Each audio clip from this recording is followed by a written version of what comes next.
Trixie. Even better. Okay, so I'm gonna level with you guys. The reason that Trixie, all three Trixies that were submitted were in fact submitted is because it's known somewhat by you guys that I am not exactly a Trixie fan.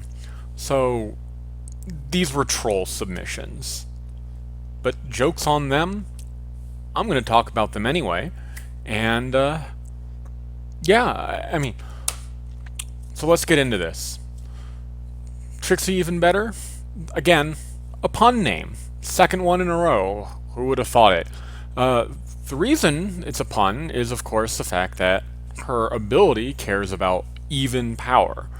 And like I said with Night Glider, I love this kind of thing. I eat this up all the time.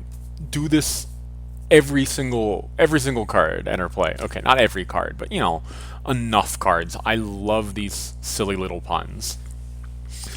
And so yeah, let's dive into this one, huh? So what exactly does her ability do? How do you use it right? Right? Well, believe it or not, there are two really important parts about this card. The first one, the obvious one, is if you reveal an even number, you get to put something on top of their deck. And that's pretty powerful for 3 action tokens and getting a 2-power friend out of the deal. That being said, there is a very similar card that does the exact same thing, you know, without the risk of failure. What is it? Tale of Phantasm. Or Phantasmal Tale, that one, sorry. So they feel very similar design space. You get a 2-power friend, it's an event, so you get the event bonuses, and you're not actually playing it, you're putting it into play, which gets around stuff like Flooded Sweet Apple Acres and stuff like that. So, to be perfectly honest, Trixie is actually just a tiny bit worse than Phantasmal Tale, though Phantasmal Tale is not a bad card. Oh yeah, Phantasmal Tale being an event also means you can get it back with F-Stop, which matters a lot. F-Stop is actually a pretty brutal card right now. But we're not talking about Phantasmal Tale, we're talking about Trixie. So what are the advantages to Trixie over Phantasmal Tale then? Well, there's that other thing that I mentioned. Not only are you putting something on top, you get to see the top card of your deck. This can be important.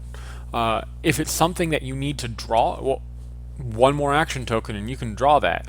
If it's a high flip and you wanted to start a face-off, well, just put something on top of their deck and you're ready to go for this face-off. You get a lot of information out of this, and it's kind of deceptive. You don't even think about that. You just care about it whether it's even or not.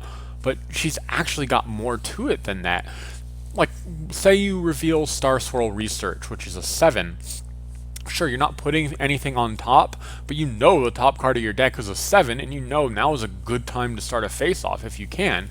So in a way, Trixie can do something that Phantasmal Tale can't, despite not having the high flip cost, or the high flip power that Phantasmal Tale has. So which one should you put in your deck? It really depends on whether or not you're trying to start face-offs or you're just trying to control the board.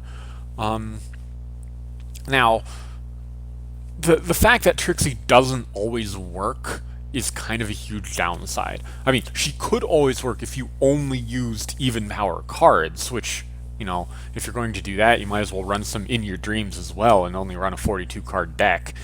But I don't know that that's actually the best way to use her, because, you know, you're already in purple, you can already do some deck manipulation as well, so sometimes she just won't fail if you build your deck right. And other times, you know, maybe you just care more about knowing what the top card of your deck is, and hopefully bouncing, or not bouncing, putting something on top of their deck, than actually succeeding.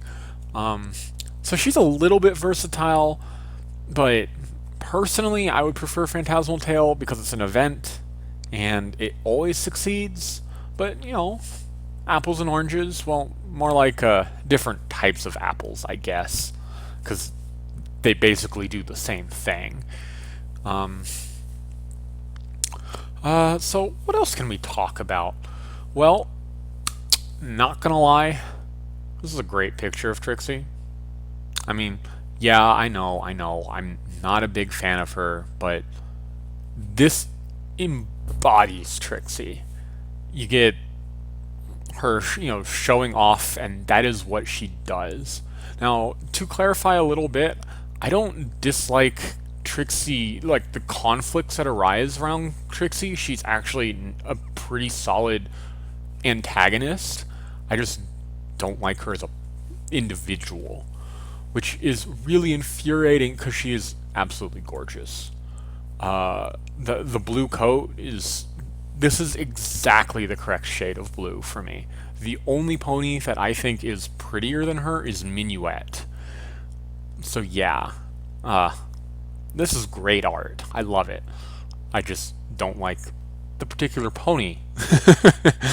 um, but yeah, no, this is not a bad card.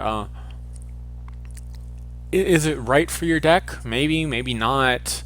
It 3 AT is a lot to spend on something that might not succeed, but with the right manipulation, the right like your ancient researches or your Zakora that puts stuff on top of your deck or whatever, she can still pack quite a punch.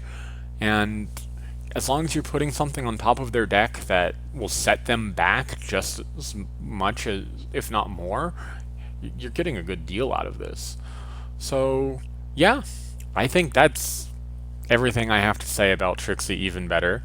Oh, right. This was submitted by nerdfacenyan, and yes, he is absolutely trying to troll me, but I don't care. We're gonna roll with the punches here and go straight forward, and yeah. So that's it for Trixie Even Better.